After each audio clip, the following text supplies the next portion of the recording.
Good morning मेरे प्यारे प्यारे बच्चों। चलिए हम लोग शुरू करते हैं general organic chemistry, that is GOC. और इसमें आज हम लोग पढ़ेंगे कार्बोकैटायन। बहुत इंपॉर्टेंट कंसेप्ट है। जब आप some chemical reaction like elimination reaction पढ़ेंगे, न्यूक्लियोफिलिक सब्स्टिट्यूशंस रिएक्शंस पढ़ेंगे, वहाँ पर आपको कार्बोकैटायन देखने को मिलेगा, राइट। तो इसकी कंसेप्ट आपको अच्छे से समझ में आनी चाहिए। तो चलिए शुरू करते हैं कार्बोकैटायन। सबसे पहले कार्बोकैटायन को हम लोग क्या करते हैं, एक्सप्लेन कर लेते हैं। क्या लिखेंगे? कार्बोकैटायन इज अ मतलब it is a reaction intermediate. Reaction intermediate क्या होता है? ये रिएक्शन इंटरमीडिएट होता है। अब बात आती है कि सर ये रिएक्शन इंटरमीडिएट क्या होता है, रिएक्शन इंटरमीडिएट क्या होता है। तो प्यारे बच्चों आप देखें रिएक्शन इंटरमीडिएट क्या होता है। सपोज दैट आप एक रिएक्शन को प्रोसीड करवा रहे हो, राइट। एक रिएक्शन करवा रहे हैं आप, तो उसमें क्या होगा, कुछ रिएक्टेंट्स होंगे और आफ्टर दैट आपको क्या मिलने वाला है, फाइनल प्रोडक्ट मिलने वाला है ना। तो रिएक्टेंट्स एंड प्रोडक्ट के बीच में एक ऐसा स्टेज आता है जहां पर आपको कुछ स्पीसीज देखने को मिलेगा, like carbocation, carb anion, free radicals. तो ये सारे स्पीसीज जो रिएक्टेंट्स एंड प्रोडक्ट के बीच में इसकी फॉर्मेशन होती है, ये अनस्टेबल होता है और इसकी लाइफ टाइम बहुत ही कम होती है, ठीक है ना। मतलब कुछ ही समय के लिए बनेगा, after that it will converts into product. तो उसको हम लोग क्या बोलते हैं, रिएक्शन इंटरमीडिएट बोलते हैं। तो रिएक्शन इंटरमीडिएट में क्या आ जाता है, carbocation, carb anion, free radicals, right. ये सब क्या होते हैं, अनस्टेबल होते हैं और आफ्टर सम टाइम ये जो रिएक्शन इंटरमीडिएट है ये किस में कन्वर्ट हो जाता है, प्रोडक्ट में कन्वर्ट हो जाता है। समझ में आ गया होगा। तो ये भी जो कार्बोकैटायन है ये भी क्या हमारा एक रिएक्शन इंटरमीडिएट है। चलते हैं नेक्स्ट पॉइंट, इसको एक्सप्लेन करते हैं, ठीक है। इट फॉर्म्स ये कब बनता है? It forms due to heterolysis due to heterolysis fission. और हेट्रोलाइसिस फिजन कब होता है? When a more electronegative atom, EN लिख देता हूं मैं, आपको समझ में आ जाएगा। When a more electronegative atom is connected with या इज अटैच्ड विथ कार्बन। जब कार्बन के साथ कौन अटैच हो जाए, मोर इलेक्ट्रोनेगेटिव एटम अटैच हो जाए, तब क्या होगा, हेट्रोलाइसिस फिजन होते हैं एंड इन दैट केस आपको कार्बोकैटायन की फॉर्मेशन होती है। ओके, तो चलिए हम लोग इसको देखते हैं। सपोज दैट हमने क्या ले लिया, CH3 और यहाँ पे ले लिया Cl, ठीक। स्ट्रक्चर बना लो, जैसे हमने ले लिया यहाँ पर C और इस तरह से आप बॉन्ड बना लें। यहाँ पर क्या ले लिया, Cl, राइट। यहाँ सब जगह क्या है, हाइड्रोजन हाइड्रोजन हाइड्रोजन। अब आप एक बात देखें, यहाँ पर आपको क्या है, ये एक सिग्मा बॉन्ड है, ठीक है। यहाँ पर जो क्लोरीन है ये क्या है, मोर इलेक्ट्रोनेगेटिव है, मोर इलेक्ट्रोनेगेटिव एटम है ना, किसके रेस्पेक्ट में, देन द कार्बन के रेस्पेक्ट में ये मोर इलेक्ट्रोनेगेटिव है। और ये जो कार्बन है आपका, ये क्या है बताओ, लेस इलेक्ट्रोनेगेटिव एटम है ना, देन द किससे, देन द क्लोरीन। तो क्लोरीन से ये लेस इलेक्ट्रोनेगेटिव है। तो क्या होगा इस केस में, बताइए। इस केस में होने वाला क्या है, हेट्रोलाइसिस फिजन होंगे। मतलब ये जो इलेक्ट्रॉन है, ये इलेक्ट्रॉन किसका है बताओ, ये इलेक्ट्रॉन कार्बन का है। लो मैं इसको भी ग्रीन कर देता हूँ, ये कार्बन का इलेक्ट्रॉन है, ठीक है। अब क्या करेगा, क्लोरीन ज़्यादा ताकतवर होने की वजह से ये इसका भी इलेक्ट्रॉन लेके यहाँ से निकल लेगा। मतलब अगर क्लोरीन यहाँ से, अगर लिविंग ग्रुप है, क्लोरीन तो लिविंग ग्रुप होता है, हेलोजन लिविंग ग्रुप होता है, तो क्लोरीन यहाँ से लीव करेगा। जब ये लीव करेगा तो क्या करने वाला है, बता दीजिए, बताइए। जब ये यहाँ से लीव करेगा तो यहाँ से क्या होने वाला है, क्लोरीन जाएगा तो सही, बट कार्बन का भी इलेक्ट्रॉन लेके चला जाएगा। तो क्लोरीन के ऊपर आ गया निगेटिव चार्ज। कौन सा चार्ज आ गया, निगेटिव। और कितना इलेक्ट्रॉन लेके गया, इधर देखो, इधर कितना इलेक्ट्रॉन लेके गया, 2 इलेक्ट्रॉन। तो इसके ऊपर जब भी किसी के ऊपर निगेटिव चार्ज आ जाए, इसका मतलब उसके ऊपर 2 इलेक्ट्रॉन आ गए, मतलब एक लोन पेयर के अप्रॉक्सीमेटली आप कह सकते हो, ठीक है। तो क्लोरीन अपना इलेक्ट्रॉन यहाँ से क्या हो गया, खुद का इलेक्ट्रॉन भी लेके गया और कार्बन का भी इलेक्ट्रॉन लेके चला गया, जिसकी वजह से क्या हुआ, क्लोरीन के ऊपर तो निगेटिव चार्ज आ गया। अब यहाँ पर जो कार्बन बचे, यहाँ पर क्या बच गया, 3 हाइड्रोजन बच गए सिर्फ। क्या बच गया, देखिए 3 हाइड्रोजन बच गए, और कार्बन ने अपनी इलेक्ट्रॉन लॉस करी है, इसकी वजह से यहाँ पर क्या आ गया, पॉजिटिव चार्ज आ गया। और इसी पॉजिटिव चार्ज को, ये जो स्पीशीज आपका बना, इसी को हम क्या बोलते हैं, कार्बोकैटायन बोलते हैं। ये जो स्पीशीज आपका बना, इसी को हम क्या बोलते हैं, यही है हमारा कार्बोकैटायन, कार्बोकैटायन। तो आपको पता चल गया कार्बोकैटायन की फॉर्मेशन कब होगी, ड्यू टू हेटेरोलाइसिस फिजन। कब, जब more electronegative than the carbon attach हो जाएगा कार्बन के साथ। वेरी गुड बच्चे, समझ में आ गया, कोई दिक्कत नहीं। चलिए अब यहां पे देख लेते हैं some examples of carbocation, some examples of carbocation. कुछ एग्जांपल हम देख लेते हैं कार्बोकैटायन का, तो ध्यान रखिएगा। जैसे हम ले लेते हैं यहां पर, क्या ले लेते हैं, अभी तो हमने एक बना के दिखाया आपको, क्या बना के दिखाया, CH3+, राइट, ये भी एक कार्बोकैटायन है। दूसरा क्या बना सकते हैं, CH3 और CH2 और इसके ऊपर प्लस, है ना। तीसरा क्या बना सकते हैं, उसी तरह से बनाते चले जाओ, CH3 CH2 और यहाँ पर CH2 और यहाँ पर पॉजिटिव चार्ज। क्लियर है, ठीक है। तो ये सब किसके एग्जाम्पल्स हैं, ये सब किसके एग्जाम्पल है, कार्बोकैटायन के एग्जाम्पल है, ठीक है। ये सब कार्बोकैटायन के एग्जाम्पल आप बना सकते हैं। चलो एक और एग्जाम्पल देख लेते हैं। जैसे हमारा कार्बन है, इसके ऊपर पॉजिटिव चार्ज। अब कार्बन के पास कितना बॉन्ड आएंगे, 3 बॉन्ड ही आएंगे। यहाँ पर ले लेते हैं CH3, यहाँ पर ले लेते हैं CH3, यहाँ पर ले लेते हैं CH3, ठीक है। अब बताइए ये क्या आपका, इस कार्बन के ऊपर तो पॉजिटिव चार्ज है, ये कार्बन कितने कार्बन से कनेक्टेड है, 1 कार्बन। ये कितने कार्बन से कनेक्टेड है, ये दूसरा कार्बन। और ये कितने कार्बन से कनेक्टेड है, तीसरा कार्बन। तो इसको क्या बोलेंगे हम, 3 डिग्री कार्बोकैटायन बोलेंगे। क्या बोलेंगे, 3 डिग्री कार्बोकैटायन बोलेंगे। तो ये 3 डिग्री कार्बोकैटायन का एग्जाम्पल है, राइट। अब बात कर लेते हैं, मान लो हम 2 डिग्री कार्बोकैटायन की बात करते हैं यहाँ पर, ठीक है। आइए, जैसे हमने कार्बन ले लिया यहाँ पर, इसके ऊपर पॉजिटिव चार्ज, कितना बॉन्ड बना लेगा, ये 4 ही बना, एक तो चला गया जिसकी वजह से पॉजिटिव चार्ज है। यहाँ पर कितने बॉन्ड बचेंगे, 3 ही बॉन्ड बचेंगे। क्या करते हैं, यहाँ पर CH3 लगा देते हैं, यहाँ पर CH3 और यहाँ पर क्या लगा देते हैं, H, राइट। अब बताइए, अब यहाँ पर आप क्या देखेंगे कि ये तो हमारा फंक्शनल ग्रुप के अकॉर्डिंग आप मान लीजिए तो इसके ऊपर पॉजिटिव चार्ज है। ये जो जिसके ऊपर पॉजिटिव चार्ज है वो कितने कार्बन से कनेक्टेड है, पहला कार्बन और ये दूसरा कार्बन, तो 2 ही कार्बन से कनेक्टेड है। तो इसको क्या बोलेंगे हम, 2 डिग्री कार्बोकैटायन बोलेंगे। क्या बोलेंगे, 2 डिग्री कार्बोकैटायन। तो याद रखना 3 डिग्री कार्बोकैटायन किसको बोलते हैं, 2 डिग्री कार्बोकैटायन क्या बोलता है। और एक होता है हमारा 1 डिग्री कार्बोकैटायन। क्या होता है, देखो जैसे हमने कार्बन लिया यहाँ पर, अब इसके ऊपर तो पॉजिटिव चार्ज है। अब ये कितने कार्बन से कनेक्टेड होगा, एक ही कार्बन से कनेक्टेड होनी चाहिए, CH3। रिमेनिंग जो इसकी वैलेंसी होगी वो किससे सेटिस्फाई होगी, हाइड्रोजन से सेटिस्फाई होगी। तो आप क्या देखेंगे यहाँ पर, आप चेक करेंगे तो ये तो इसके ऊपर तो पॉजिटिव ही चार्ज है। ये कार्बन कितने कार्बन से कनेक्टेड है, एक ही कार्बन से कनेक्टेड है, इसलिए इसको क्या बोलते हैं हम, 1 डिग्री कार्बोकैटायन बोलते हैं, 1 डिग्री कार्बोकैटायन।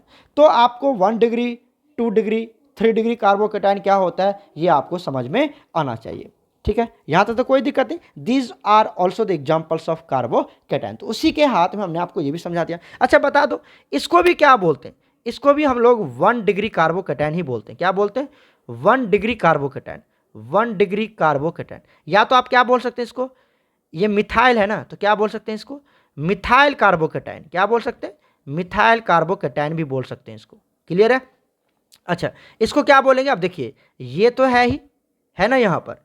अब इसके ऊपर तो पॉजिटिव, ये कितने कार्बन से कनेक्टेड है, एक ही कार्बन से कनेक्टेड है, तो ये क्या हो गया, 1 डिग्री कार्बोकैटायन। ये भी 1 डिग्री कार्बोकैटायन ही बोला जाता है। बट इसको अगर आप थोड़ा सा और देखेंगे तो क्या बोल देंगे, इसको इथाइल कार्बोकैटायन बोल देंगे। क्या बोल देंगे, इथाइल कार्बोकैटायन। ठीक है, समझ में आया। और ये भी क्या आपका 1 डिग्री कार्बोकैटायन ही है। क्यों, क्योंकि इसकी तो बात ही छोड़ो, इसके ऊपर तो पॉजिटिव चार्ज है। ये कितने कार्बन से कनेक्टेड है, एक ही कार्बन से कनेक्टेड है। तो ऊपर वाला जितना भी है वो सब 1 डिग्री कार्बोकैटायन है। ठीक है, ये आपका 3 डिग्री कार्बोकैटायन, ये आपका 2 डिग्री कार्बोकैटायन और ये आपका 1 डिग्री कार्बोकैटायन। तो क्लियर हो गया, 1 degree carbocation, 2 degree carbocation, 3 degree carbocation क्या होता है। और यहीं पे हमने आपको इसके एग्जाम्पल भी समझा दिया। राइट, अब चलते हैं, अब बात कर लेते हैं प्यारे बच्चों, जो कार्बोकैटायन होता है, जो कार्बोकैटायन होता है। अभी आपने क्या देखा, जो भी कार्बोकैटायन ले लो, मान लो हम 3rd डिग्री की बात करते हैं, 3 डिग्री कार्बोकैटायन की बात करते हैं, तो ये कितने वैलेंसी होंगे, यहाँ पर 3 वैलेंसी फ्री होंगे, जहाँ पर आप क्या करेंगे, 3 कार्बन से इसको अटैच कर देंगे, है ना। तो ये मिथाइल से हमने अटैच कर दिया। अब आप अगर चेक करें तो यहाँ पर आप देखेंगे कि ये जो कार्बन है, ये जो कार्बन है आपका, है ना, ये कार्बन कितने बॉन्ड से कनेक्टेड, सिग्मा बॉन्ड से, 3 ही सिग्मा बॉन्ड है। कितना सिग्मा बॉन्ड है, 3। तो अब हमें एक बात बताइए, 3 सिग्मा, तो 3 सिग्मा बॉन्ड है, 3 सिग्मा बॉन्ड, तो हाइब्रिडाइजेशन क्या हो जाएगी इस कार्बन की, अरे इधर देखो इधर, इस कार्बन की हाइब्रिडाइजेशन क्या हो जाएगी, 3 के लिए क्या होता है sp2 हाइब्रिडाइज्ड कार्बन है। ये जो कार्बन है वो sp2 हाइब्रिडाइज्ड है। और जब sp2 हाइब्रिडाइजेशन निकल जाता है तो इस कार्बन की ज्योमेट्री क्या हो जाएगी, इस कार्बन की अगर मैं ज्योमेट्री की बात करूं, ज्योमेट्री की बात करूं तो क्या क्या बोलेंगे इसको, बता दो जल्दी से, ट्राइगोनल प्लेनर। आपको पता है ना जब sp2 होता है तो ट्राइगोनल प्लेनर होता है, ट्राइगोनल प्लेनर इसकी क्या हो जाएगी, ज्योमेट्री हो जाएगी, राइट। समझ में आ गया। तो ये हाइब्रिडेशन भी बात कर ली हमने कि जो कार्बन होगा कौन सी हाइब्रिडेशन में होगा और इस कार्बन की ज्योमेट्री क्या होगी। क्लियर है, क्योंकि 3 ही सिग्मा बॉन्ड है। ओके, यहां तक तो कोई दिक्कत नहीं होनी चाहिए आपको, राइट। चलते हैं नेक्स्ट पॉइंट पर। अब बात आती है यहां पर हमारा स्टेबिलिटी ऑफ कार्बोकेटाइन, सबसे इंपॉर्टेंट। क्या बात करते हैं हम लोग, स्टेबिलिटी ऑफ कार्बोकेटाइन की बात करते हैं। स्टेबिलिटी ऑफ कार्बोकेटाइन, कार्बोकेटाइन को C+ से इंडिकेट करते हैं, तो स्टेबिलिटी ऑफ कार्बोकेटाइन की बात कर लेते हैं हम लोग, राइट। चलिए, तो देखिए क्या होता है stability of carbocation. Stability of carbocation में सिंपल सा बात तो हमने 11th-12th में पढ़ ही रखा है कि 3 degree carbocation is more stable than the 2 degree than the 1 degree. ये तो हमने 11th-12th के बेसिक कंसेप्ट में हमने पढ़ ही रखा है कि 3 degree carbocation is more stable than the 2 degree than the 1 degree. अब बात आती है कि सर कौन कौन सा फैक्टर्स है जिस पे ये स्टेबिलिटी डिपेंड करता है, यहां से समझो, यहां से इंपॉर्टेंट है। तो हम बात कर लेते हैं यहां पर कि स्टेबिलिटी ऑफ कार्बन, मतलब स्टेबिलिटी ऑफ कार्बन, यहां से मैं पूरा लिख देता हूं, stability of carbon, sorry carbocation, ठीक है, डिपेंड्स अपॉन, डिपेंड्स अपॉन, किस पे डिपेंड करता है, मेनली 3 फैक्टर्स। किस पे डिपेंड करता है, 3 फैक्टर्स पे डिपेंड करता है। तो stability of carbocation depends upon mainly, किस पे डिपेंड करता है, 3 फैक्टर्स पे डिपेंड करता है। तो कौन कौन सा फैक्टर है, ये इसकी बात छोड़ो, इसकी बात छोड़ो, ये तो हमारा नॉर्मल चीज़ है जो आपने पढ़ रखा है, 3 डिग्री 2 डिग्री 1 डिग्री, इस पे कहानी थोड़ी बनेगी, हम तो पढ़ रहे हैं नीट जेईई के लेवल का। तो ये तो बेसिक फंडा है, आपको नॉर्मली याद रखना है, 3 डिग्री 2 डिग्री 1 डिग्री बोर्ड में लेवल में काम हमारा चल जाता है ना।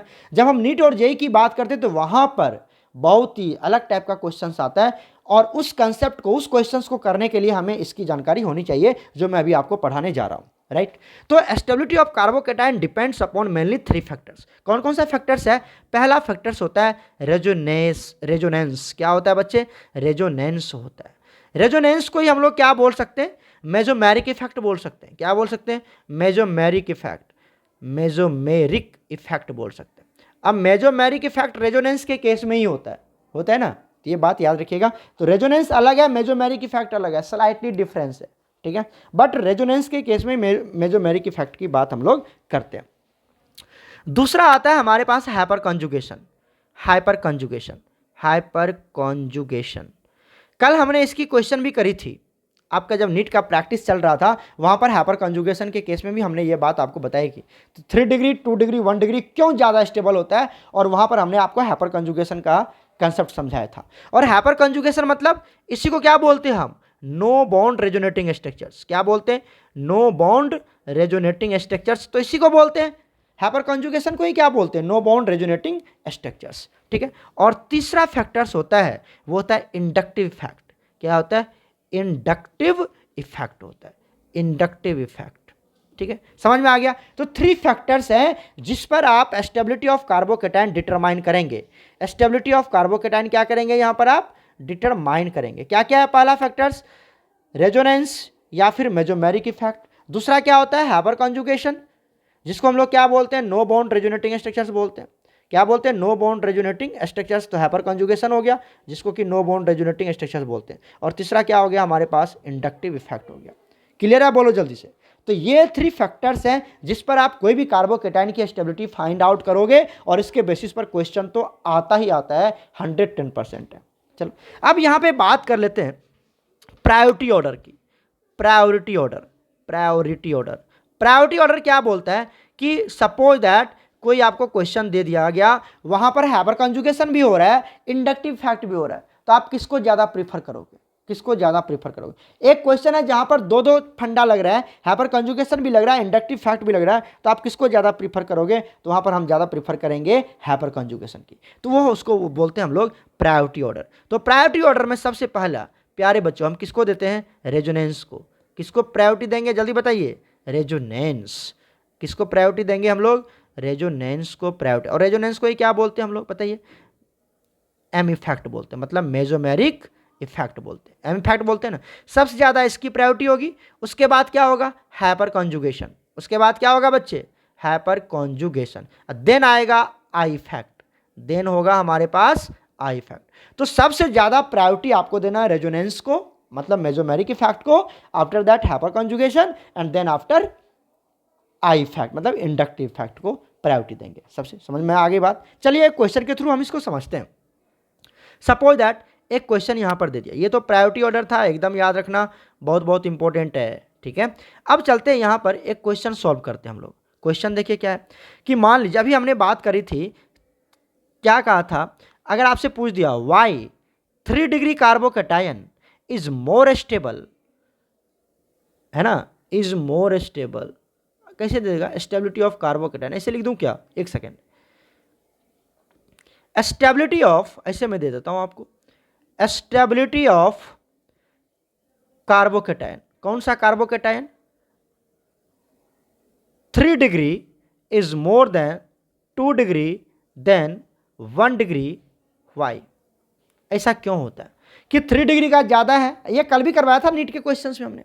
2 डिग्री की से ज्यादा होती है 3 डिग्री की, और 2 डिग्री की ज्यादा होती है 1 डिग्री से। ऐसा क्यों होता है? तो चलो इसको हम लोग बनाते हैं। 3 डिग्री बना लेते हैं। बताओ, स्ट्रक्चर तो बनाने आता है, अभी बताया था मैंने आपको, इसीलिए चलिए 3 डिग्री बना लेते हैं। कार्बन, इसके ऊपर पॉजिटिव चार्ज, कितना वैलेंसी खाली होगा? 3 वैलेंसी खाली होगा। यहाँ पर क्या आएगा? CH3, यहाँ पर भी CH3, यहाँ पर भी CH3। बताइए क्या ये 3 डिग्री कार्बोकैटायन है, राइट, कोई दिक्कत नहीं। उसके बाद आइए कार्बन, आपको पता है 3 वैलेंसी फ्री करना आपको। यहाँ पर क्या आएगा? CH3, यहाँ भी क्या आएगा? CH3, और यहाँ क्या आएगा? H, क्योंकि ये 2 डिग्री है तो 2 ही कार्बन से कनेक्टेड होंगे ये, तो 2 डिग्री कार्बोकैटायन। अब बना लेते हैं C, यहाँ पर CH3, यहाँ पर ले लिया H, यहाँ पर ले लिया H, और इसके ऊपर आ गया पॉजिटिव चार्ज, है ना। तो आपको पूछा गया कि ये जो 3 डिग्री है वो मोर स्टेबल है than the 2 degree than the 1 degree. बात तो सही है, होता है। क्यों होता है? चलो मैं तुम्हें समझाता हूं। सबसे पहली बात आप ये चेक करें, आपने हाइपर कंजुगेशन पढ़ा है ना, नो बॉन्ड रेजोनेटिंग स्ट्रक्चर्स, पिछले लेक्चर में हमने कवर करवाई आपको। हाइपर कंजुगेशन, हाइपर कंजुगेशन क्या होता है? हाइपर कंजुगेशन किस किस केस में होता है? एक तो आपको हाइपर कंजुगेशन का केस आता है कार्बोकैटायन के केस में, कार्बेनियन के केस में, फ्री रेडिकल के केस में, और अल्किन के केस में। 4 केस में पढ़ते हैं हम hyperconjugation, no bond resonating structures पढ़ते हैं ना। तो यहां पर आपको क्या देखने को मिल रहा है? सर कार्बोकैटायन है, तो क्या यहां पर हाइपर कंजुगेशन होगा? होगा ना हाइपर कंजुगेशन, तो हाइपर कंजुगेशन होगा। और हाइपर कंजुगेशन में कौन पार्टिसिपेट करता है? Number of alpha hydrogen, number of alpha hydrogen. तो उसके लिए क्या निकालते हैं? अल्फा कार्बन, तो ये अल्फा कार्बन है ना, अल्फा कार्बन, ये सब अल्फा कार्बन है। तो अल्फा कार्बन में कितने अल्फा हाइड्रोजन? तो यहां पर हो गए 9 अल्फा हाइड्रोजन। यहां पर कितने अल्फा हाइड्रोजन है? 9 अल्फा हाइड्रोजन। यहां पर बताओ, ये अल्फा कार्बन, ये अल्फा कार्बन, तो 3 3 6, तो 6 अल्फा हाइड्रोजन है यहाँ पर। यहाँ पर कितने? एक ही अल्फा कार्बन है, तो 3 अल्फा हाइड्रोजन है यहाँ पर, राइट, कोई दिक्कत तो नहीं। अब जितने ज्यादा अल्फा हाइड्रोजन उतने ज्यादा नो बॉन्ड रेजोनेटिंग स्ट्रक्चर्स, पता है ना आपको। तो ऐसे भी आप कर सकते हो, जितनी ज्यादा नो बॉन्ड रेजोनेटिंग स्ट्रक्चर्स बनेंगे उतनी ज्यादा स्टेबिलिटी होगी, तो 3 डिग्री की ज्यादा होगी than the 2 degree than the 1 degree, ऐसे भी कर लिया। अच्छा एक बात और चेक करो, यहां पर इंडक्टिव फैक्ट भी लग रहा है क्या? यहां पर क्या लग रहा है? सोचो जल्दी से, जल्दी सोचो, यहां पर क्या लग रहा है? इंडक्टिव इफेक्ट भी लग रहा है, पता चल रहा है आपको? देखो यहां पर इंडक्टिव फैक्ट भी लग रहा है, क्यों? क्योंकि ये आर है, और आर क्या शो करता है आपका? प्लस आई फैक्ट शो करता है। आर क्या शो करता है? प्लस आई। पढ़ा चुके हम इंडक्टिव फैक्ट आप लोगों को, वीडियो लेक्चर चेक कर लेना अगर नहीं पढ़े हो तो। प्लस आई इफेक्ट शो करता है। यहां पर कितने आर है? 3 आर है। ओके सर, तो यहां पर कितने होंगे? 3 बार प्लस आई इफेक्ट्स होंगे। यहां पर 2 ही है, 2 डिग्री में कितने आर हैं? 2 ही आर है, तो कम प्लस आई, 2 ही प्लस आई होगा, और यहाँ पर एक ही आर है ना, तो एक ही बार प्लस आई फैक्ट्स होगा। तो जितना ज़्यादा आई फैक्ट उतना ज़्यादा स्टेबिलिटी। तो आपको क्या समझ में आया? Hyper conjugation. एक तो पहला केस क्या बना, किसके अकॉर्डिंग आंसर मैं चेक करूं यहाँ पर, बताओ। पहला क्या देखते हैं हम, due to hyperconjugation. Due to hyperconjugation किसकी वजह से? हाइपर कंजुगेशन की वजह से, ठीक है। तो more the alpha hydrogen more will be no bond resonating structures and more will be stability. पहला क्लियर हो गया। दूसरा क्या हो गया बताओ? हाइपर कंजुगेशन में क्या है कंसेप्ट पता है ना, मैंने पढ़ा रखा है आपको, फिर भी मैं यहां पे लिख देता हूं। चलो देखो, more the number of alpha hydrogen, ठीक है, मोर विल बी क्या होंगे यहां पर, जल्दी बताइए। नो बॉन्ड रेजोनेटिंग स्ट्रक्चर्स होंगे। तो मोर विल बी क्या होंगे? स्टेबिलिटी। तो स्टेबिलिटी भी क्या होगी वहां पर? ज्यादा होगी। ये तो समझ में आ गया आपको फंडा, है ना। चलिए दूसरा केस क्या बनेगा यहां से? दूसरा बनेगा इंडक्टिव फैक्ट। दूसरा किसके अकॉर्डिंग देखेंगे? ड्यू टू आई फैक्ट की वजह से मिलेगा। तो यहां पर क्या केस बनता है? मोर द आई फैक्ट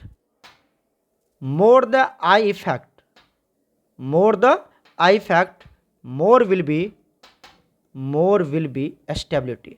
तो जितना ज्यादा आई फैक्ट होगा उतनी ज्यादा क्या होंगी यहां पर? स्टेबिलिटी होगी। बताओ बच्चे क्लियर है? तो अब आप बोलोगे सर इस दोनों क्वेश्चन में तो दोनों ही फैक्ट लग रहा है, ये जो क्वेश्चन आपको मैंने दिया यहां पर तो दोनों ही फैक्ट सोल्व है। तो आपको पूछेगा यहां पर किसके अकॉर्डिंग आप बताओगे कि 3 degree more stable than the 2 degree than the 1 degree, तो क्या बोलोगे आप? हाइपर कंजुगेशन या आई फैक्ट? तो प्रायोरिटी ऑर्डर में क्या बताया मैंने आपको? Hyperconjugation will be more dominant, तो वो डोमिनेट कर जाएगा यहां पर, तो hyperconjugation will be is correct answer, ठीक है। तो किसमें टिक लगा के आओगे? हाइपर कंजुगेशन में rather than the I effect. समझ में आ रही बात? कर लोगे इस तरह से, ठीक है। तो ये मैंने आपको समझा दिया इस तरह से। अब बात आती है कि सर कुछ क्वेश्चन हम लोग कर लेते हैं जहां पर रेजोनेंस होता है। अरे रेजोनेंस भी तो होता है ना, चलो देखो, रेजोनेंस को तो प्रायोरिटी ऑर्डर पहला ऑर्डर देते हैं हम लोग, वहां पर प्राइमरी ऑर्डर तो किसकी है? रेजोनेंस की है ना। तो रेजोनेंस का एक क्वेश्चन देख लेते हैं यहां पर। मान लीजिए आपको कार्बोकैटायन के ऊपर क्या होगा, कार्बन के ऊपर प्लस चार्ज, कितनी वैलेंसी खाली करना है आपको? अरे सर 3। और यहां पर क्या लगा देते हैं हम? यहां पे लगा देते हैं बेंजीन रिंग। क्या लगा देते हैं? बेंजीन रिंग लगा देते हैं। ओके, यहां पर भी क्या लगा दिया हमने? Benzene ring. अब ये बेंजीन रिंग है तो श्योर है क्या शो करेगा? रेजोनेंस शो करेगा ना बच्चे। ओहो एक सेकेंड, क्या शो करेगा बच्चे? रेजोनेंस शो करेगा। पता चल रहा है? तो यहां पर रेजोनेंस हो जाएगा। ये क्या हो जाएगा बताओ? ये भी क्या हो गया हमारा? 3 डिग्री कार्बोकैटायन हो गए, 3 डिग्री कार्बोकैटायन, ठीक है। यहीं पर आप बना लीजिए, क्या बना लेते हैं हम? 2 डिग्री कार्बोकैटायन, 2 डिग्री कार्बोकैटायन बना लेते हैं। क्या बनाएंगे? यहाँ पर क्या आ जाएगा? कार्बन के ऊपर प्लस चार्ज, यहाँ पर फिर से वैलेंसी 3 वैलेंसी खाली करते हैं, और यहाँ पर क्या आ जाएगा? पीएच लिख दूँ क्या? पीएच, यहाँ पर पीएच और यहाँ पर एच, ठीक है। एक और बना लेते हैं हम, कार्बन, इसके ऊपर पॉजिटिव चार्ज, और यहाँ पर कितने पीएच लगा दूँ? 1 पीएच, ये पीएच लगा दिया, यहाँ पर एच, यहाँ पर एच, ठीक है। क्लियर है? बोलो जल्दी से। तो ये बन गया हमारे पास इस तरह से, एक सेकेंड वेट करो, ठीक है। तो ये बन गया 3 डिग्री, ये बन गया 2 डिग्री कार्बोकैटायन, और ये बन गया 1 डिग्री कार्बोकैटायन, राइट। अब बताइए कौन सा ज़्यादा स्टेबल होगा? आपको पता है, देखो यहाँ पर मैं थोड़ा एक स्ट्रक्चर बना के दिखाता हूँ। यहाँ पर क्या होगा? यहाँ पर क्या होने वाला है? एक ये बॉन्ड होंगे, एक ये बॉन्ड होंगे, एक ये बॉन्ड होंगे। तो क्या होने वाला? रेजोनेंस होने वाला। कैसे होगा रेजोनेंस? देखो तो यहाँ पर देखो, ये हमारा पाई bond, sigma bond, vacant orbitals. अरे प्लस चार्ज मतलब वहाँ पर वैकेंट ऑर्बिटल है, कार्बन के पी ऑर्बिटल हैं यहाँ पर खाली। कौन सा ऑर्बिटल होंगे यहाँ पर? पी ऑर्बिटल्स खाली है यहाँ पर, ठीक है ना, कार्बन के पास। तो क्या होने वाला है? यहाँ पर कंजुगेशन है ना, conjugation, pi bond, sigma bond, vacant P orbitals, plus charge, या pi bond sigma bond negative charge, pi bond sigma bond positive charge, pi bond sigma bond lone pair, वहां पर भी कॉन्जुगेशन होता है। तो उस सब केस में क्या होते हैं? हमारे पास रेजोनेंस होते हैं। तो ये तो आपको पता है ना, यहां पर रेजोनेंस होगा, ठीक है। अब रेजोनेंस होगा तो जितना ज्यादा बेंजीन उतना ज्यादा रेजोनेंस। अरे समझो बात को, जितना ज्यादा बेंजीन उतना ज्यादा रेजोनेंस, तो मैं यहाँ पर सिर्फ ये बना के दिखाता हूँ। तो जितना ज़्यादा बेंजीन उतना ज़्यादा रेजोनेंस। पीएच मतलब, पीएच किसको इंडिकेट करता है? यही है बेंजीन, यही है, इसी को इंडिकेट करता है, ये है ना पीएच। तो जितना ज़्यादा बेंजीन उतना ज़्यादा रेजोनेंस। तो मोर द बेंजीन रिंग, क्या बताता हूँ मैं आपको, more the benzene ring, more the benzene ring क्या होने वाला है यहाँ पर? मोर will B resonance, more will B resonance. वहां पे रेजोनेंस क्या होंगे? ज्यादा होंगे। मोर विल बी रेजोनेंस, रेजोनेंस ज्यादा होगा तो क्या होगा बताओ? मोर will be, more will B क्या होने वाला है? Resonating structures, more will B resonating structures. और जितने ज्यादा रेजोनेटिंग स्ट्रक्चर्स उतनी ज्यादा स्टेबिलिटी। सो क्या होने वाला है? मोर will be, more will be stability. तो स्टेबिलिटी भी क्या होगी? ज्यादा होगी यहां पर। तो जितना ज्यादा रेजोनेंस होंगे उतनी ज्यादा रेजोनेटिंग स्ट्रक्चर्स बनेंगे और उतनी ज्यादा स्टेबिलिटी होगी। इसीलिए 3 degree than the 2 degree than the 1 degree. Clear हो गया? Due to resonance. ये जो क्वेश्चन हमने पढ़ा ये किसके अकॉर्डिंग पढ़ा बताओ जल्दी से? ड्यू टू रेजोनेंस की बात किया हमने, रेजोनेंस। क्लियर हो गया क्या? बताइए जल्दी से। ये रेजोनेंस की बात कर लिया हमने, इसके बेसिस पर ये क्वेश्चन देख लिया, राइट? कोई दिक्कत नहीं है। तो हमने रेजोनेंस भी देख लिया, हाइपर कंजुगेशन भी देख लिया, आई फैक्ट भी देख लिया, सब कुछ पढ़ लिया। कोई दिक्कत नहीं है, यहां तक तो कोई दिक्कत नहीं होनी चाहिए। क्लियर? चलो अब हम लोग देख लेते हैं कुछ क्वेश्चन, हम लोग यहां पर करते हैं, एक दो क्वेश्चन प्रैक्टिस कर लेते हैं। क्वेश्चन क्या कहता है? Which one is more stable. Question क्या कहता है? ऐसा ही क्वेश्चन आएगा नीट और जेईई सब में। Which one is more stable, more stable, कौन ज़्यादा स्टेबल होता है? ठीक है, क्वेश्चन दिया हुआ है। पहला क्वेश्चन है CH2, इसके ऊपर प्लस, यहाँ पर आपको दे दिया CH, यहाँ पे दे दिया डबल बॉन्ड CH2। पहला क्वेश्चन ये, पहला क्वेश्चन। दूसरा क्वेश्चन क्या दे दिया आपको? CH3, यहाँ पर CH2, यहाँ पर CH2, यहाँ पर प्लस। दोनों कार्बोकेटाइन है, दोनों कार्बोकेटाइन है। पूछेगा which carbocation is more stable, which carbocation is more stable, बताइए। अब आप चेक करें, यहां पर क्या है? यहां पर positive charge, sigma bond, double bond, मतलब positive sigma pi, pi bond sigma bond positive charge. क्या क्या आया बताओ ना जल्दी से, इधर देखो ना, पाई bond sigma bond positive charge. यहां पर क्या होंगे? यहां पर होंगे रेजोनेंस। क्या होगा यहां पर? रेजोनेंस, मतलब क्लियर है, रेजोनेंस होगी। ओके, अब आ जाओ यहां पर, यहां की बात कर लेते हैं। यहां पर बताइए क्या होने वाला है, इसको ब्लू कलर से कर लेता हूं मैं। यहां पर बताइए, यहां पर क्या है आपको? ये पॉजिटिव चार्ज है। अच्छा, इसके बगल वाले कार्बन को अल्फा कार्बन, यहां पर 2 अल्फा हाइड्रोजन। अरे सर किसकी कंसेप्ट है ये तो हाइपर कंजुगेशन का कंसेप्ट है। यहां पर रेजोनेंस नहीं होने वाला है, नो रेजोनेंस। यहां पर नो रेजोनेंस, यहां पर रेजोनेंस नहीं होगा। यहां पर क्या होगा बताओ जल्दी से? हाइपर कंजुगेशन होगा। अब बताओ, यहां पे रेजोनेंस है, यहां पर हाइपर कंजुगेशन है, तो प्रायोरिटी ऑर्डर किसको ज्यादा स्टेबल माना जाएगा आपको? बताइए जल्दी से। तो बच्चे रेजोनेंस को ज्यादा प्रीफर करते हैं ना, मेजोमेरिक इफेक्ट को। तो स्टेबिलिटी की बात किया जाए, अगर स्टेबिलिटी की बात किया जाए तो first is more stable than the second. क्यों? क्योंकि फर्स्ट में रेजोनेंस हो रहा है और सेकेंड में हाइपर कंजुगेशन हो रहा है। क्या सही है एकदम? बताओ जल्दी से, एकदम सही है क्या? बताओ जल्दी से। क्लियर है यहां तक? कोई दिक्कत तो नहीं है? चलिए अब हम लोग कुछ स्टेबिलिटी ऑर्डर याद कर लेते हैं, ताकि आपको जब पूछा जाता है क्वेश्चन तो डायरेक्ट स्टेबिलिटी ऑर्डर से ही क्वेश्चन पूछा जाता है। ठीक है, तो आपको वो स्टेबिलिटी ऑर्डर पता होनी चाहिए, आप कोई भी क्वेश्चन आराम से कर लेंगे। तो सबसे पहले हम देख लेते हैं stability order of, stability order of carbocation. Carbocation की क्या पढ़ने जा रहे हैं हम? स्टेबिलिटी ऑर्डर पढ़ने जा रहे हैं, राइट? तो चलिए देख लेते हैं। सबसे पहले प्यारे बच्चों, सबसे पहले जो हमारा आता है साइक्लोप्रोपेन वाला, साइक्लोप्रोपेन मतलब हमने बना लिया। क्या होगा यहां पर बताइए? यहां पर होंगे आपके पास कार्बन के ऊपर पॉजिटिव चार्ज, तभी तो कार्बोकेटायन होगा ना, कार्बन के ऊपर पॉजिटिव चार्ज। यहां पर 3 वैलेंसी खाली कर दिया है ना बच्चे, कोई बात नहीं, ये सर समझ में आ गया। यहां पे लगा दिया हमने, चलो कलर चेंज करके दिखाता हूं मैं आपको। यहां पे लगा दिया हमने साइक्लोप्रोपेन। क्या लगा दिया? साइक्लोप्रोपेन। यहां क्या लगा दिया? साइक्लोप्रोपेन। तो इस तरह से स्ट्रक्चर बना लेना, देखो कितना मजेदार स्ट्रक्चर है।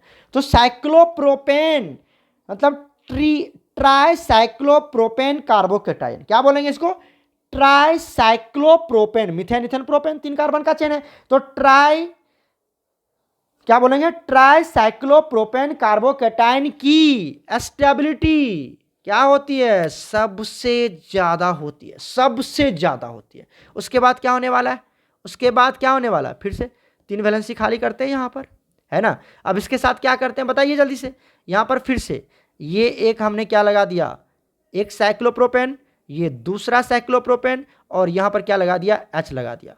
सिर्फ अब ये क्या बन गया, डाइसाइक्लो या बाइसाइक्लोप्रोपेन बोल सकते हैं इसको, ठीक है। ये इसकी ज्यादा होगी, अब किससे, ये ज्यादा, अरे कलर क्यों नहीं आ रहा है, तो ये इसकी ज्यादा होगी, क्लियर है। अब एक और बना लो, यहां पर लिख लेते हैं कार्बन, इसके ऊपर पॉजिटिव चार्ज, क्लियर है। अब इसके वैलेंसी कितना छोड़ना है आपको, 3, तो 3 ही बॉन्ड आएगा ना, तभी तो sp2 हाइब्रिडाइज्ड होंगे, ओके सर। और यहां पर क्या करते हैं, एक हमने क्या बना लिया, साइक्लोप्रोपेन बना लिया, और यहां पर क्या लगा दिया, H, यहां पे लगा दिया H। तो इस तरह से पहला ऑर्डर तो ये बना कि साइक्लोप्रोपेन की स्टेबिलिटी ट्राइसाइक्लोप्रोपेन कार्बोकेटाइन की ज्यादा होगी than the dicyclopropane carbocation than the monocyclopropane carbocation की, राइट। उसके बाद जो ऑर्डर आता है वो आप याद रखें, उसके बाद आता है हमारे पास कौन सा वाला, अगर आपके पास कार्बन है और इसके ऊपर पॉजिटिव चार्ज, कितना वैलेंसी खाली करेंगे, 3 वैलेंसी खाली कर दिया हमने, राइट। अब इसके साथ किसको जोड़ देते हैं, अब इसके साथ जोड़ते हैं फिनाइल को, किसको जोड़ते हैं, फिनाइल। तो यहां पर फिनाइल समझ रहे हो ना, फिनाइल समझ रहे हो ना, बेंजीन रिंग, तो ये बेंजीन रिंग इसकी ज्यादा होगी, सबसे ज्यादा, क्यों, क्योंकि आपको पता, अभी तो बताया था, सबसे ज्यादा रेजोनेटिंग स्ट्रक्चर्स यहां पे बनेंगे, सबसे ज्यादा रेजोनेटिंग स्ट्रक्चर्स बनेंगे, और ये आपको प्रायोरिटी तो उसी को देना है, रेजोनेटिंग स्ट्रक्चर्स को, ठीक है। तो इसकी सबसे ज्यादा होगी देन द किससे, अब आ जाओ फिर से क्या करते हैं, कार्बन बना लेते हैं यहां पर, इसके ऊपर पॉजिटिव चार्ज, यहां पर फिर से क्या करते हैं, 3 वैलेंसी खाली करते हैं, और यहां पर क्या लगा देते हैं, जल्दी जल्दी जल्दी जल्दी बताओ, एक पीएच यहां पर, एक पीएच यहां पर, और एक H यहां पर, तो उसकी कम होगी ना, उसकी तो कम होगी, ओके, क्लियर हो गया यहां तक। अब यहां पर थोड़ा सा स्लाइटली डिफरेंस आता है जो आपको याद रखना है, इसकी ज्यादा हो जाती है किससे, अब इसकी ज्यादा हो जाती है कार्बन के ऊपर, तो पॉजिटिव चार्ज आएगा ही, ठीक है, और यहां पे 3 वैलेंसी खाली होगी, ठीक है, और यहां पर बाजी मार जाता है CH3 CH3 CH3, क्या बोलते हैं इसको, 3 डिग्री कार्बोकेटायन, 3 डिग्री कार्बोकेटायन ज्यादा बाजी मार जाता है। उसके बाद कौन आता है, उसके बाद आता है कार्बन जिसके ऊपर पॉजिटिव चार्ज, और यहां पर कौन आ गया, अब यहां पे 2 पीएच यूज कर लिया था, 2 पीएच तो यूज कर लिया था, अब यहां एक ही पीएच आएगा, देन यहां पर आएगा H, यहां पर आएगा H। ऐसा क्यों हुआ कि सर इसके बाद इसको आना चाहिए था, ऐसा नहीं हुआ, क्योंकि यहां पर अल्काइल, यहां पर क्या हो जाता है, हाइपर कंजुगेशन हो जाता है, 3 डिग्री केस में क्या होगा, हाइपर कंजुगेशन भी होगा, इंडक्टिव फैक्ट भी होगा, इसलिए बाजी मार जाता है, यहां पर सिर्फ आपको रेजोनेंस ही देखने को मिलेगा, इसीलिए ये वाला 3 डिग्री ज्यादा हो जाता है, क्लियर है। तो याद रखिएगा ये ऑर्डर, ठीक है बच्चे, ये ऑर्डर आप याद रखिएगा। उसके बाद कौन आएगा, उसके बाद तो श्योर शॉर्ट है ना, जो तो पीएच वाला आ गया, अब आ जाएगा आपका, चलिए यहां पर आ जाएगा, अब आप देखेंगे तो हम यहां पे ले लेते हैं 2 डिग्री कार्बोकेटाइन, ये तो पीएच वाला आ गया, अब ले लेते हैं यहां पर CH3, अब यहां पे कार्बन बना लो, मैं सीधा सीधा लिखते जा रहा हूं, यहां पर क्या होगा CH3, और यहां पर H, क्या बन गया ये 2 डिग्री कार्बोकेटाइन बन गया, इसकी स्टेबिलिटी ऑर्डर ज्यादा होगी देन द किससे, बताओ जल्दी से, CH3, यहां पर C के ऊपर प्लस चार्ज, यहां भी H, यहां भी H, क्या बोलेंगे इसको, 1 डिग्री कार्बोकेटाइन की ज्यादा होगी। उसके बाद क्या होगा CH3, अरे सब पूरा बना ही लो, पूरा बना ही देता हूं मैं, यहां पर क्या होगा C, और ये इस तरह से यहां पर पॉजिटिव चार्ज, अब क्या होगा यहां पर सिर्फ H जुड़ेंगे, सिर्फ H, तो क्या बोलेंगे CH3 बोल देंगे इसको, CH3 बोल देंगे, क्लियर है। तो CH3 की सबसे कम हो जाएगी, इसको भी 1 डिग्री ही बोला जाता है, इसको भी 1 डिग्री कार्बोकेटाइन ही बोलते हैं, लेकिन इसको आप बोल सकते हैं मिथाइल कार्बोकेटाइन, इसको बोल सकते हैं इथाइल कार्बोकेटाइन, ये तो बात कर चुके हैं। तो इस तरह से आपको ये ऑर्डर, स्टेबिलिटी ऑर्डर याद रखना है, इसके अलावा आपको कभी कुछ नहीं आएगा, इतना कवर कर लीजिए, आपको कोई भी दिक्कत नहीं होने वाला है, ठीक है। ठीक है, क्लियर हो गया। तो ये स्टेबिलिटी ऑर्डर हमने आपको समझा दिया। अब आ जाओ एक क्वेश्चन कर लेते हैं हम लोग, और उस क्वेश्चन के अकॉर्डिंग उसके बाद ये हम क्या करेंगे, लेक्चर फिनिश कर लेंगे। एक क्वेश्चन है आपको, बताइए, एक क्वेश्चन है आपका, यहाँ पर दिया हुआ है बेंजीन रिंग, ठीक है, उसके बाद दिया हुआ है CH2+, और यहाँ पर दिया हुआ है OH, ठीक है। यहाँ पर तो आपको लोन पेयर होता है, पता ही है आपको, ठीक है। दूसरा दे रखा है बेंजीन रिंग, ठीक है, यहाँ पर CH2, उसके ऊपर पॉजिटिव चार्ज, और यहाँ पर दे दिया है CH3, राइट। बताइए इस दोनों में सबसे ज़्यादा स्टेबल कौन कार्बोकेटाइन है, which one is more stable. आपको स्टेबिलिटी पूछ रहा है, क्या पूछ रहा है, स्टेबिलिटी ऑर्डर निकालना है। क्या निकालना है यहाँ से, स्टेबिलिटी ऑर्डर, स्टेबिलिटी ऑर्डर निकालना है, स्टेबिलिटी ऑर्डर निकालना है। तो प्यारे बच्चों क्या होगा यहाँ पर, बताइए। अब आप ये चेक करें कि यहाँ पर क्या है, यहाँ पर है आपको लॉन पेयर, है ना, और ये क्या शो करेगा, ये लॉन पेयर रिंग की तरफ क्या करता है, पुश करता है, रिंग की तरफ अपने लॉन पेयर को क्या करेगा, देता है। अच्छा चलो मैं थोड़ा सा और आपको बता दूं यहाँ पर कि ये जो लॉन पेयर है, ये लॉन पेयर यहाँ पे देगा, चलो देखो यहाँ पर देगा, और फिर अच्छा चलो मैं स्ट्रक्चर ही बना के दिखाता हूँ। यहाँ पर क्या होंगे, इस तरह से, इस तरह से, इस तरह से, ठीक है। तो ये जो आपका पाई बॉन्ड है, ये जो आपका पाई बॉन्ड है, ये पाई बॉन्ड फिर यहाँ पर आएगा, ठीक है, ठीक है, समझ में आ रही बात। और इस तरह से किस में चला जाएगा, वो रेजोनेंस में चला जाएगा। कहाँ पर चला जाएगा बताओ जल्दी से, रेजोनेंस में चला जाएगा। और इसकी वजह से रेजोनेंस आ गया तो क्या शो करता है, अब रेजोनेंस में जो प्लस इफेक्ट शो करता है उसको क्या बोलते हैं हम, प्लस एम इफेक्ट बोलते हैं। क्या बोलते हैं, प्लस एम इफेक्ट। तो OH क्या शो करता है, प्लस एम इफेक्ट शो करता है। क्लियर है, बोलो जल्दी से, क्लियर है। अब बात कर लेते हैं यहाँ पर सेकेंड की बात कर लेते हैं हम लोग, ध्यान से देखिए, सेकेंड की बात कर लेते हैं। तो सेकेंड में हमारे पास क्या है, CH3 है। ये क्या शो करता है, CH3 क्या शो करता है बताइए जल्दी से, ये तो शो करेगा प्लस आई इफेक्ट, पता है ना आपको, जो R होता है प्लस आई इफेक्ट शो करता है। अच्छा साथ साथ ये आपको क्या शो करेगा, हाइपर कंजुगेशन भी शो करेगा। क्या शो करेगा, हाइपर कंजुगेशन। क्या शो करेगा यहाँ पर, हाइपर कंजुगेशन भी शो करेगा। क्यों, क्योंकि देखिए यहाँ पर अल्कीन आ गया, और ये वाला पार्ट छोड़ दो, ये वाला हो गया अल्फा कार्बन, ये वाला अल्फा कार्बन, तो अल्फा हाइड्रोजन, 3 अल्फा हाइड्रोजन है, तो 3 नो बॉन्ड रेजोनेटिंग स्ट्रक्चर्स भी ड्रॉ करेंगे। तो ये प्लस आई फैक्ट भी शो करता है। दूसरा क्या शो कर सकता है बताइए जल्दी से, ये हाइपर कंजुगेशन भी शो करेगा। क्या शो करेगा, हाइपर कंजुगेशन भी शो करेगा। क्लियर है, तो दोनों इफेक्ट शो करेगा। अब इस दोनों में मतलब ये अपना लोन पेयर तो रिंग की तरफ पुश करेगा ही करेगा, है ना, इसी को तो बोलते हैं प्लस आई इफेक्ट, रिंग की तरफ अपना इलेक्ट्रॉन को पुश करता है, ठीक है। तो इस दोनों में सबसे ज़्यादा कौन हमारा स्टेबल होंगे, कौन ज़्यादा स्टेबल होंगे। तो प्यारे बच्चों अभी बताया था रेजोनेंस वाला ज़्यादा होता है ना, रेजोनेंस वाला ज़्यादा।